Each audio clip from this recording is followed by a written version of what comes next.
Hi everyone, welcome to my channel Mrig Krishna. Friends, आज मैं आपके सामने ऐसा टॉपिक लेकर आई हूँ जो शिव जी को समर्पित है।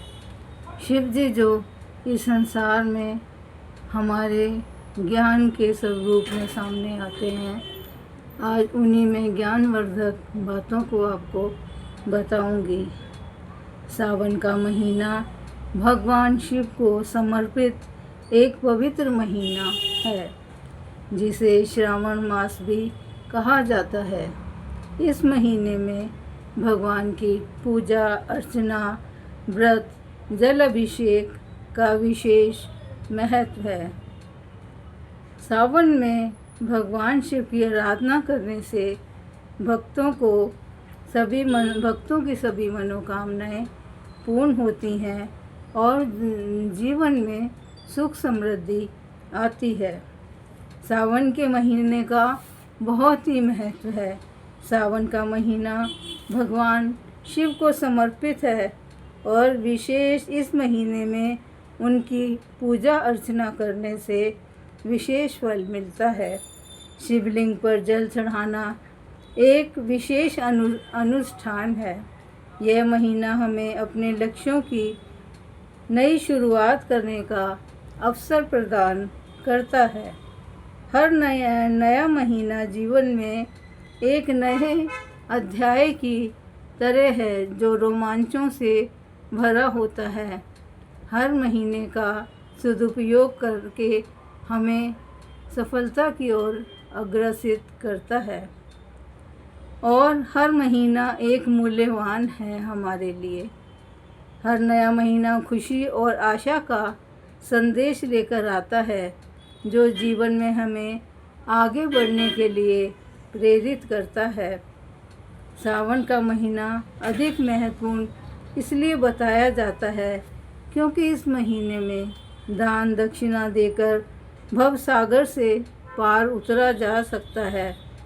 तो इस महीने में जितने भी शुभ कर्म होते हैं वो किए जाते हैं। दान पुण्य देना, पितरों का तर्पण करना, गरीबों को वस्त्र देना, अन्न दान देना, दीप दान करना, गंगा स्नान करना।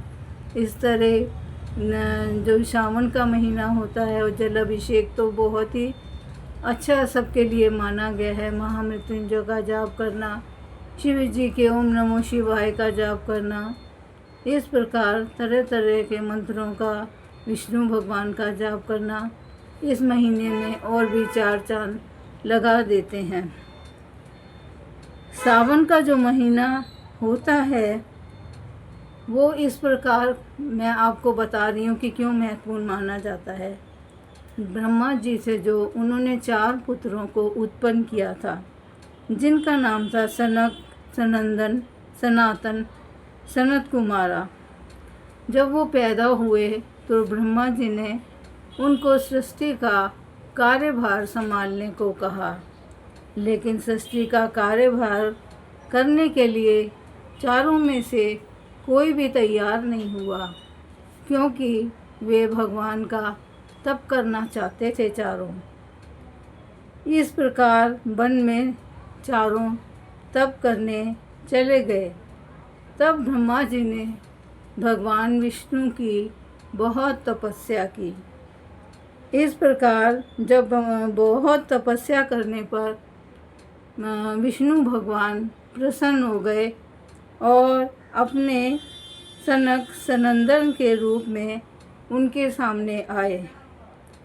और वे कहीं भी जाते थे, ये भाई चारों 5 साल के ही, हम वेद शास्त्र बताते हैं कि ये चारों भाई जो 5 साल से अधिक इनकी उम्र नहीं होती और ये 5 साल के ही रहते हैं, क्योंकि ये जब बड़े हुए तो इनके पिता ने इनसे विवाह करने के लिए कहा, तो इन्होंने मना कर दिया और कहा हम विवाह नहीं करना चाहते, कुछ ऐसा कर दिया जाए जो हमारी उम्र हमेशा 5 साल ही रहे और हमारा कभी हम उम्र में बड़े ही ना हों और ना हमारा कभी विवाह हो सके।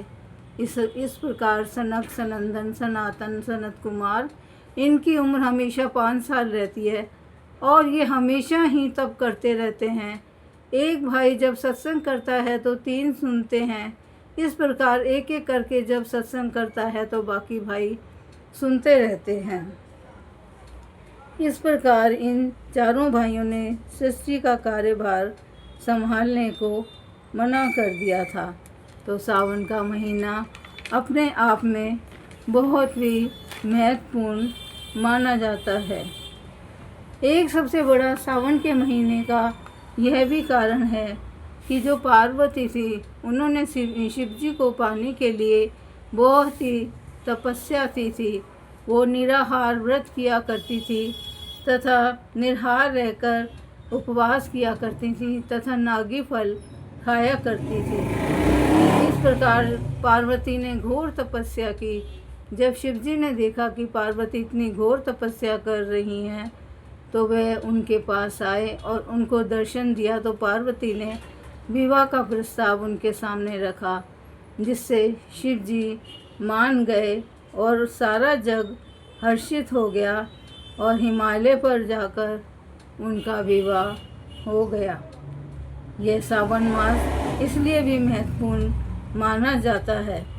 और एक कारण यह भी है कि जब दैत्यों का और देवताओं ने समुद्र मंथन किया था तो उसमें से हलाहल विष निकला था।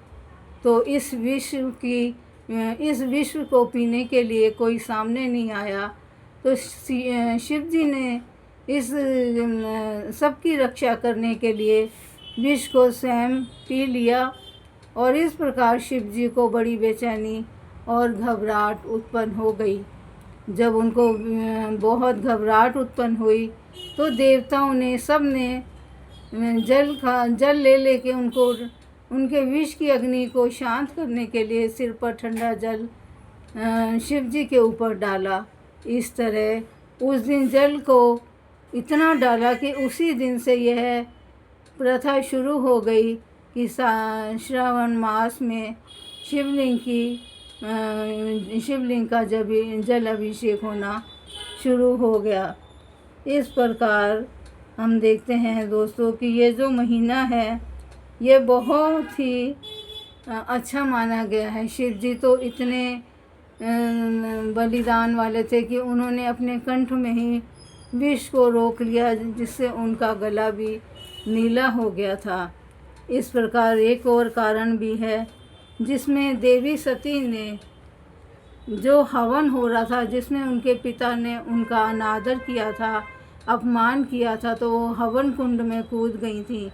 यह देखकर शिव जी बहुत दुखी हुए और उनको ये चीज़ बर्दाश्त नहीं हुई और उन्होंने वीरभद्र नामक दूत को उत्पन्न किया, जिसने उस यज्ञ को नष्ट कर दिया।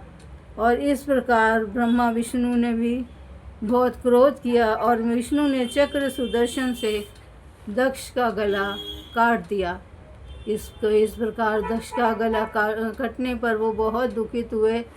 तब उन्होंने माफ़ी मांगी। तब जाकर बकरे का सिर दक्ष के सिर पर लगाया गया। इस तरह देखते हैं कि एक यह भी कथा है जिसके कारण ये महीना और भी महत्वपूर्ण हो जाता है। जब इस तरह बकरे का सिर लग गया और तब शिव जी ने कहा था उस समय कि मैं हर साल कनखल आया करूँगा। लोग फल फूल बेलपत्र धतूरे दूध दही से मेरी पूजा किया करेंगे। तभी से ये गंगा जल चढ़ाने की प्रथा रीति आरंभ हो गई और ये हमेशा आगे भी चलती रहेगी। ये जो महीना है ये इतना कारगर महीना है कि अगर मनुष्य अगर अपनी जो चीज़ उसे सबसे ज़्यादा पसंद होती है, अगर वो उसका त्याग कर देता है तो जीवन में वो चीज़ उसे बहुत जल्दी मिल जाती है। इस महीने में महामृत्युंजय का जाप करना चाहिए। पहले सोमवार को एक मुट्ठी चावल भी शिवलिंग पर चढ़ाना चाहिए। दूसरे सोमवार को तिल, तीसरे सोमवार को जौ चढ़ाएं तथा सातवें को साबुत हरी मूंग शिव जी को चढ़ानी चाहिए। दोस्तों, इस प्रकार हम देखते हैं कि ये सावन मास बहुत ही इंसान के पाप कर्मों को धोने वाला है। काले तिल, चावल, गेहूँ, चने की दाल, मूंग की दाल, अरहर की दाल, काली उड़द को चढ़ाने से भी शिवलिंग पर लाभ मिलता है। दूसरे सोमवार को केसर चढ़ाना चाहिए। पंचामृत दूध, दही, घी, शक्कर, शहद को मिलाकर पंचामृत बनाकर इसका अभिषेक भी शिव जी पर करना चाहिए। जब देवशयनी काशी पर भगवान योग निद्रा में सो जाते हैं तो उस समय धरती का कार्यभार शिवजी ही संभालते हैं। सावन में कांवड़ यात्रा प्राकृतिक वातावरण को और भी चार चांद लगा देती है। अब मैं एक आपके सामने वो वाली कथा प्रस्तुत कर रही हूँ जिसमें कि छोटी सी कथा है, जिसमें कि बताते हैं कि कैसे शुरुआत हुई थी श्रावण मास में। तो एक साहूकार था जो कि बहुत ही भगवान की पूजा किया करता था, हमेशा भगवान के नाम में मस्त रहता था, लेकिन उसके कोई संतान नहीं थी। और उसने बहुत तपस्या के बाद पार्वती ने शिव जी को कहा कि इसके पुत्र प्राप्ति का वरदान दे दो। तब शिव जी के पार्वती के बहुत कहने पे उन्होंने पुत्र प्राप्ति का वरदान दिया। थोड़े ही दिनों में पुत्र प्राप्ति हो गई, लेकिन शिव जी ने पार्वती से कहा कि ये 12 साल तक ही जीवित रहेगा और उसके बाद ये मृत्यु को प्राप्त होगा। ऐसा सुनकर सेठ ने साहूकार ने ये बातें सुन ली। वो ना तो दुखी हुआ ना खुश हुआ, क्योंकि उसे तो पता था 12 वर्ष के बाद बालक चला जाएगा। इस प्रकार उन्होंने बच्चे को मामा के साथ काशी पढ़ने को भेज दिया। जब वो रास्ते में जा रहे थे तो उन्होंने देखा एक राजा की लड़की का विवाह हो रहा है। जो उसका पति था वो एक आंख से काना था, तो उन्होंने सोचा कि ये जो साहूकार का लड़का है इससे बात करते हैं और पूछते हैं जयमाला का कार्य ही करवा दे, ऐसे किसी को काना पता भी नहीं चलेगा। तो उन्होंने ऐसा ही किया और जयमाला का कार्य उस लड़के से करा दिया। लेकिन उन्होंने देखा कि अगर जयमाला का कार्य हो गया है तो चलो फेरों का कार्य भी इसी से करा देते हैं। और उन्होंने फेरों का कार्य भी उस लड़के से करा दिया और सारा काम उसी से हो गया। लेकिन जब डोली जाने को हुई तो वो लड़के ने लड़की के पल्लू पर लिख दिया कि तेरा विवाह तो मेरे साथ हुआ है और जो जिससे आप तेरा विवाह होना था वो तो एक आंख से काना है। यह सुनकर रानी ने मना कर दिया कि मैं शादी नहीं करूँगी। इस प्रकार उसका विवाह नहीं हुआ और वह साहूकार का लड़का काशी चला गया। धीरे धीरे समय बीतता गया और जब 12 वर्ष का समय आने को हुआ तो एक दिन उसको बहुत पीड़ा हुई और उसने अपने प्राण त्याग दिया। जब उसने प्राण त्याग दिए तो वो बहुत विलाप मामा उसका करने लगा। तो वहीं से शिव पार्वती निकले तो उन्होंने देखा वो मामा उसके बहुत विलाप कर रहे हैं। तो शिव पार्वती ने पूछा ये क्यों रो रहा है। तो तब शिव जी ने बताया ये वही लड़का है जिसको तुमने कहा था कि साहूकार को वरदान दो पुत्र प्राप्ति का, ये वही लड़का है और आज इसकी मृत्यु हो गई। ऐसे पार्वती विलाप करने पे बहुत दुखी हुई उसके मामा पे। उन्होंने कहा कि इसको जीवित कर दो। बहुत ही शिव जी को कहने पर शिव जी ने उसे जीवित कर दिया।